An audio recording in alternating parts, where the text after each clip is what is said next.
We're calling this Why with Wilder. And I'm going to see if I can answer the question of why do we love Shonen Jump? Through the years, we all have gained this like crazy affinity for Shonen Jump anime. Kind of when I go to the main website, you can kind of see what's current, what's popular, what's been hanging around for a long time. It's variations on the same template more than anything. Like when you look at Black Clover, when you look at Ayashimon, which I just started reading, I'm about 3 or 4 chapters in, My Hero Academia, they follow a lot of the same templates, the same archetypes. And there's like a clear reason for the way that things within this genre sell. But there are certain archetypes when it comes to the Shonen Jump formula. So let's go to the original premier archetype of whatever the opposite of the underdog is. The overdog. The premier archetype is, of course, with Dragon Ball, Dragon Ball Z, Dragon Ball Z Super. You have the character who is the main character of Goku.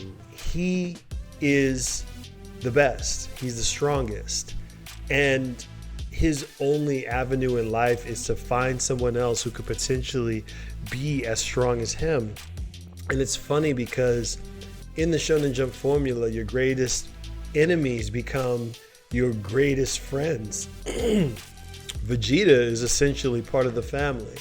That is part of the appeal of the Shonen Jump kind of like style formula. You have your brilliantly powerful beings that even just at the norm are way stronger at their base level than the average human is. The consistency with which this occurs in the Shonen Jump process is just like, yeah, there's something here that we just love to see.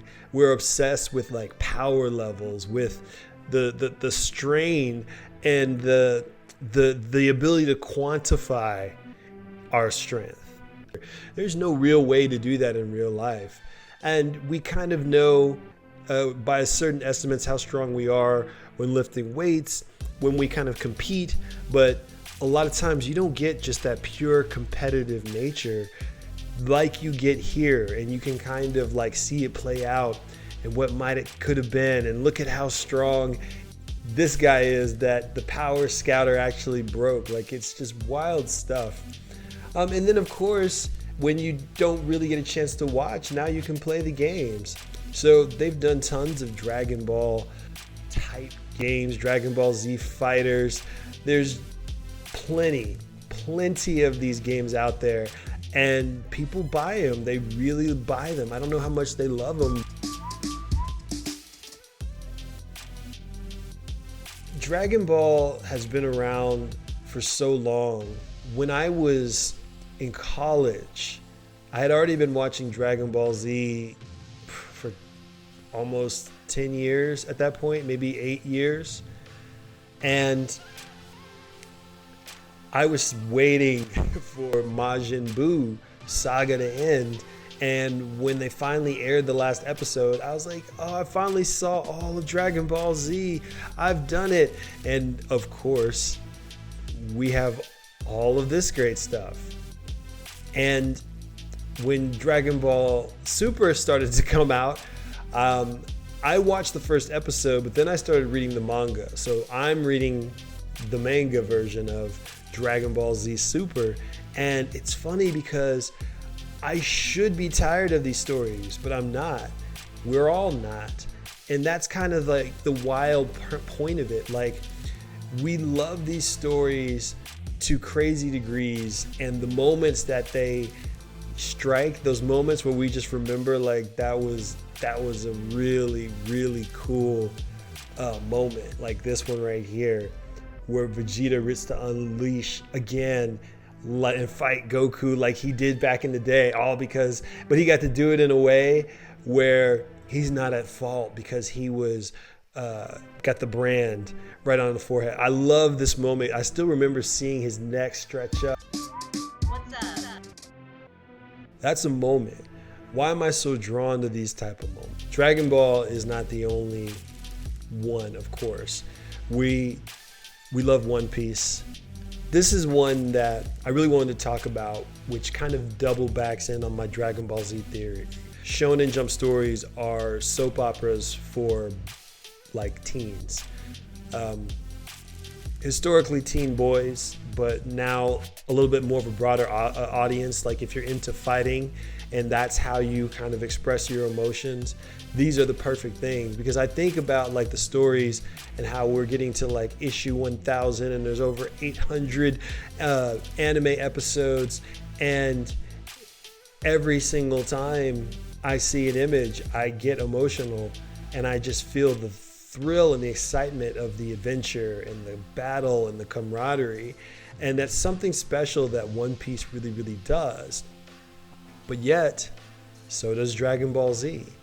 But not to jump backwards, I love how expansive the world is. There's so many people and there's so many characters.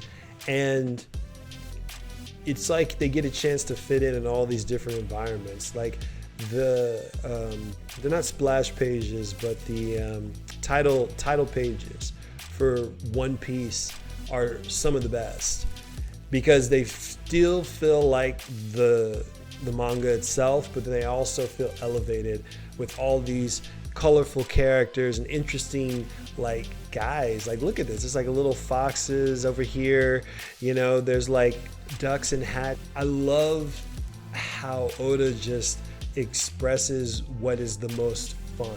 One Piece is full of those big moments. So those memorable moments, like we were mentioning earlier with Vegeta, and he finally gets to unleash and let loose.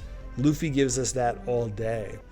And here he is, our hero character, facing down three of the biggest, strongest names in the show. And that's what it is. It's about like, who's the strongest? And if a good person is strong, then the world will be good. And if a bad person is strong, then the world will be bad. Look at the variety of characters. The clever one who is also scared is Usopp, obviously. The strong one who's absent-minded is Zoro. The inventive one who's also a little eccentric, we're talking Frankie. The one who is very professional, but also a bit of a lech is Sanji. The one who is super musical, but also a bit silly is Brook. The one who is very, very commanding, but at the same time a little bit too rigid is Jinbei. The one who is very, very like motivated and smart, but also a bit selfish is Nami. The one who is a brilliant physician, but also a bit too naive is Chopper. And the one who is very contemplative, but has a tendency to isolate is Nico Robin. Oh, thank you for sticking with me for that. The reason I went specific for every single member of the Straw Hats is that we can all see ourselves in one of these characters. Let's talk a little bit about how One Piece is becoming a Netflix live action series. It's pretty crazy. This is over on whatsonnetflix.com. Came out January 28th. They're making a live action, if you don't already know, to One Piece. And they're in talks with doing this One Piece live action series. I mean, are we going to actually let them make it? Are they going to actually do a good job? Are the effects going to look amazing, or is it going to look like the Netflix Bleach that already exists? So they've been showing some of the cast members. This is on theverge.com. There's our Luffy. Inaki Godoy is going to play Luffy. I hope I pronounced the name right. I'm sure I didn't. I believe he's Brazilian. And there he is.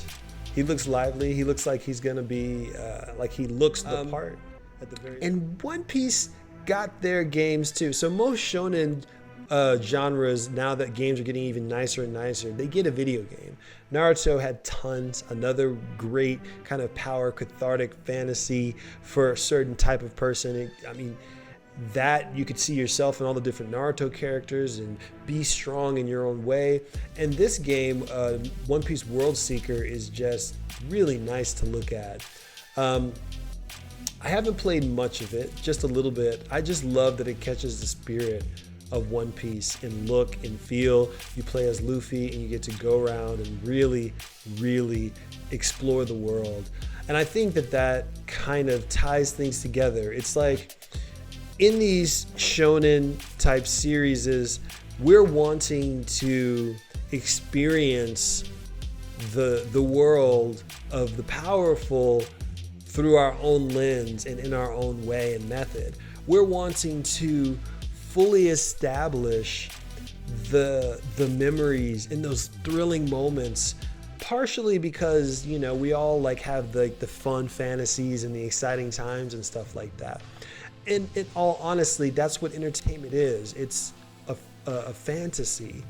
Everything is a way to experience different things that we probably would ordinarily not get to experience. But through brilliant entertainment like Shonen Jump, we can now know what it's like to be a pirate and go out and fight, or to hunt for the Dragon Balls and go on these grand adventures.